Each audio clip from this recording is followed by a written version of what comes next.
নমস্কার বন্ধুরা, লসাগু গসাগু খুবই ইজি একটা অঙ্ক নিয়ে চলে এসেছি। তুমি যদি না পেরে থাকো অবশ্যই অঙ্কটা দেখে যাও। অঙ্কটা কি বলেছে, দুটি সংখ্যার লসাগু একটা দেওয়া আছে এবং সংখ্যা দুটি গুণফল দেওয়া আছে, তাহলে সংখ্যা দুটি গসাগু বের করতে বলেছে। তাহলে এই সূত্রটা কি আমরা জানি যে সংখ্যা দুটি গুণফল সমান সমান লসাগু ইন্টু গসাগু। তাহলে সংখ্যা দুটি গুণফল হলো এত সমান সমান লসাগু আমরা জানি, গসাগু বের করতে হবে, তাই গসাগুর জায়গায় এক্স লিখলাম।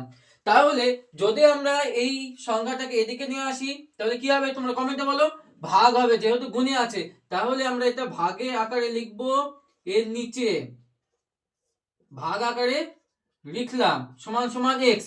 দেখতে কেমন লাগছে, তাই এক্সটাকে এদিকে টোটাল জিনিসটাকে আমরা উল্টে দেবো। তাহলে এক্স সমান সমান 25 বাই, এটা যদি তোমরা ভালোভাবে কাটাকুটি করো দেখবে 25 হবে উত্তর, 25। তাহলে সংখ্যা দুটোই গসাগু হবে 25। এটাই আমাদের উত্তর। যদি অঙ্কটা ভালো লেগে থাকে অবশ্যই একটি লাইক করবে। ধন্যবাদ।